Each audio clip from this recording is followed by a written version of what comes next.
Hello students, now today we are going to start our assignment 9 and that is opposites. Exercise 1. Complete the second sentence of each pair by writing the correct opposite of the word given in italics. Choose your words from the list given below. अब यहाँ पर देखिए bracket में हमें list दिया गया है जो हमें करेक्टली फिल करना है ब्लैंक्स में. एग्जाम्पल देख लेते हैं. The boy answered politely. अब देखिए यहाँ पर हमें पोलाइटली का ऑपोजिट लिखना है क्योंकि पोलाइटली है वो इटालिक वर्ड में दिया गया है. ही डज नॉट आंसर तो क्या आएगा? Rudely. Now first one is Ramesh did his work carefully. अब यहाँ पर देखिए केयरफुली इटालिक में है तो हमें उसका ऑपोजिट लिखना है. He did not do it. अब केयरफुली का ऑपोजिट क्या होता है? देखिए ब्रैकेट में है बैरन तो नहीं, उसका मतलब होता है बंजर. केयरलेसली, यस, केयरफुली का ऑपोजिट होता है केयरलेसली तो यहाँ पर हमें फील करना है carelessly. Now second is these boys are always late. तो यहाँ पर देखिए ऑलवेज इटैलिक में है इसलिए हमें ऑपोजिट लिखना है ऑलवेज का. ऑलवेज यानी हमेशा, तो कभी भी नहीं, वो उसका हिंदी में ऑपोजिट होता है. तो यहाँ पर देखिए दे आर नेवर पंक्चुअल. हमें यहाँ पर ब्लैंक में नेवर उसका ऑपोजिट फील करना है. Now third is the mangoes in that basket are stale यानी कि बासी, old. The mangoes in that basket are stale. तो यहाँ पर देखिए स्टेल है तो हमें उसका ऑपोजिट लिखना होगा ब्लैंक में. They are not fresh. जबकि वो बासी है इसलिए दे आर नॉट फ्रेश. वो बासी है इसलिए जो मैंगोसेस है वो फ्रेश नहीं है. स्टेल का ऑपोजिट होता है fresh. Next is this is a very easy question. तो यहाँ पर इजी इटैलिक में है. It is not at all a blank question. अब इजी का ऑपोजिट होता है डिफिकल्ट जो हमें ऑलरेडी ब्रैकेट में दिया गया है तो हमें सिर्फ यहाँ पर डिफिकल्ट फील करना है. Fifth one is this people are honest. यहाँ पर हमें ऑपोजिट लिखना है ऑनेस्ट का. They are not. अब वो ऑनेस्ट नहीं है तो क्या होंगे? डिसऑनेस्ट. तो यहाँ पर हमें ब्लैंक में फील करना है dishonest. This people are honest. They are not dishonest. Sixth is this pond. Pond यानी कि तालाब. This pond is not deep. Deep यानी कि गहरा. तो यहाँ पर डीप का हमें ऑपोजिट लिखना है. It is शैलव. शैलव यानी कि लेस, वो इतना ऊंडा नहीं था. यहाँ पर मैंने उसका सिनोनिम लिखा है ब्रैकेट में जो आपको लिख लेना है. Seventh is the land in Punjab is fertile यानी कि उपजाऊ. इट इज नॉट बैरन. अब यहाँ पर बैरन फर्टाइल का ऑपोजिट होता है जिसका मतलब होता है बंजर. Next is all this things are useful. यहाँ पर हमें यूजफुल का ऑपोजिट लिखना है क्योंकि यूजफुल है वो इटैलिक में दिया गया है. They are not. अब यूजफुल है वो चीज़ यूजलेस नहीं होगी तो यहाँ पर हमें फील करना है useless. Ninth one is the man is alive यानी कि जिंदा. तो यहाँ पर जिंदा का ऑपोजिट क्या होता है? डेड.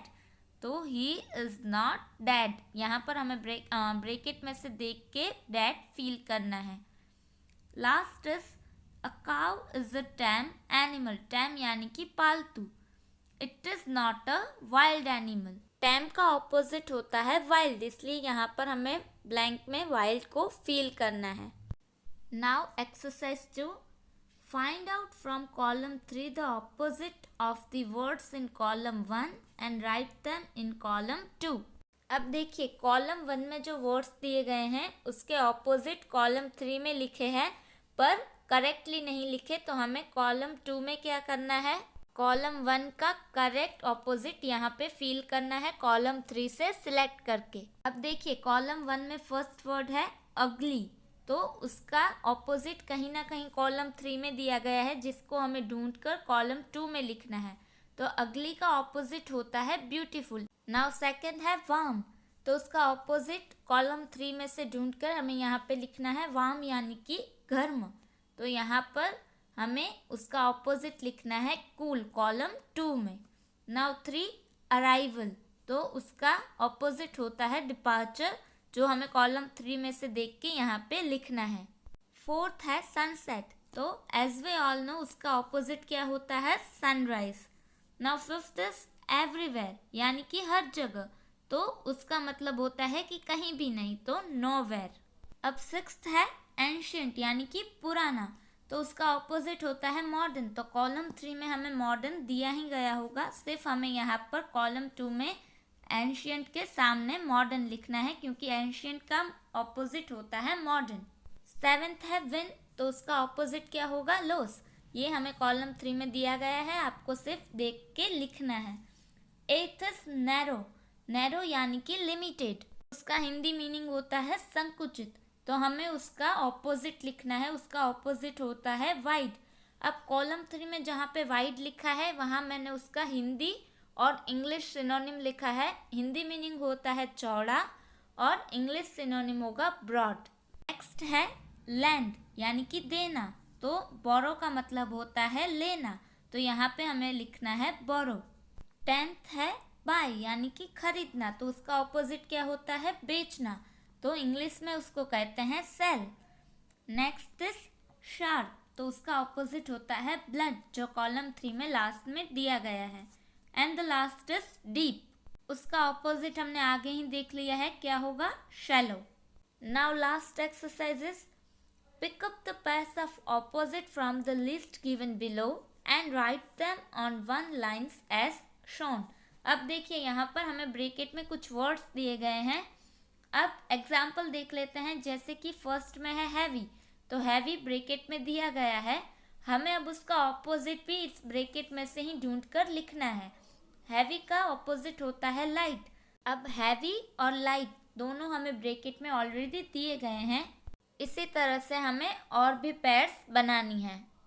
अब हम ब्रैकेट में से सेकेंड वर्ड अवेक नंबर 2 में लिखेंगे। अब उसका ऑपोजिट भी हम इसी ब्रैकेट में से फाइंड करेंगे, उसका ऑपोजिट होता है अस्लीप। अब थर्ड वर्ड देखते हैं लव, तो लव का ऑपोजिट क्या होता है, हेट, हेट भी यहाँ पे ब्रैकेट में दिया गया है। अब फोर्थ है फुलिश, तो फुलिश का ऑपोजिट होता है वाइस, जो कि यहाँ पे हमें ब्रैकेट में ऑलरेडी दिया गया है। अब ब्रैकेट में नेक्स्ट लेते हैं नोइजी, तो यहाँ पे उसका ऑपोजिट क्या होता है, क्वाइट। अब है ब्रॉड, क्योंकि अस्लीप हमने ऑलरेडी अवेक के ऑपोजिट में ले लिया है। अब ब्रैकेट में से देखते हैं ब्रॉड, तो उसका ऑलरेडी हम ऑपोजिट देख चुके हैं, होता है नैरो। अब हम देखेंगे इंक्रीज, तो इंक्रीज का ऑपोजिट होता है डिक्रीज, जो ऑलरेडी ब्रैकेट में दिया गया है। फिर लाइट, हम लाइट वर्ड है ब्रैकेट में, जो हमने ऑलरेडी हैवी के ऑपोजिट में ले लिया है। अब नेक्स्ट है एग्री, तो एग्री का ऑपोजिट होता है डिफर। और फिर नेक्स्ट है हेट, जो हमने ऑलरेडी ले लिया है लव के ऑपोजिट में। विक्ट्री, तो विक्ट्री का ऑपोजिट होता है डिफीट, विक्ट्री यानी जीत और डिफीट यानी कि हार। और लास्ट है काइंडनेस, तो काइंडनेस का ऑपोजिट हमें यहाँ पर ब्रैकेट में लास्ट में दिया गया है क्रूअल्टी। अब हमने ब्रैकेट में से देख के लाइन बाय लाइन 10 पेयर्स बना ली है।